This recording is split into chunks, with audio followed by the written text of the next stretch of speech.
On the 543rd day of the war in Ukraine, the fighting was concentrated in these areas.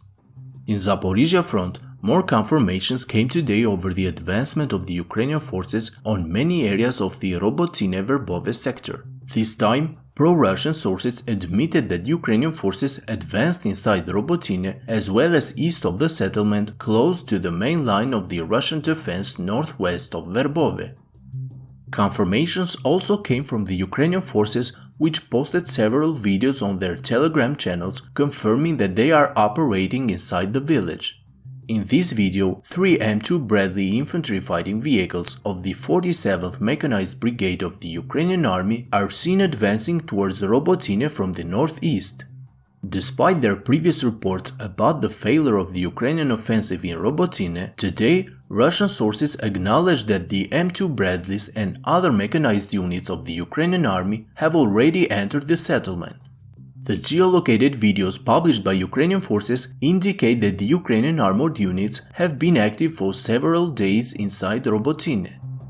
The fact that the Ukrainian command has decided to deploy its mechanized units inside Robotyne indicates that most likely, during the last few days, the front line has been extended further south.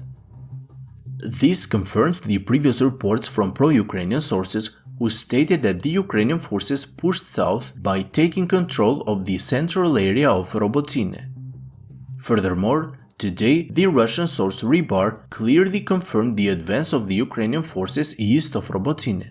In a post made a few hours ago, Rybar stated that elements of the 82nd Brigade of the Ukrainian Army managed to clear the Russian strongholds east of the village and are now entrenching in this area. Today, the Ukrainian President Zelensky visited the Netherlands and Denmark to conclude agreements for the transfer of the F-16 aircraft of these countries to Ukraine after the approval received from the United States. Zelensky stated on Twitter that the Netherlands will provide up to 42 F-16 aircraft to Ukraine, while Denmark will provide 19 fighter jets. In total, Ukraine is expected to receive 61 fighter jets, which will significantly increase Ukraine's air power, enabling them to use much larger numbers of high-precision Western ballistic missiles, such as the Storm Shadow, which has proved to be almost unstoppable by the Russian air defense. With their new fleet of the F-16s, the Ukrainian Air Force will be able to constantly hit bridges, military bases, ports, ammunition depots and other military facilities of the Russian army anywhere within the Ukrainian territory and beyond.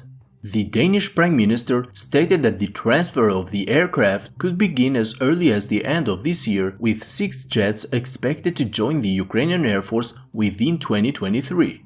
However, the rest are expected to arrive later next year after Ukrainian pilots and the rest of the personnel have received the necessary training.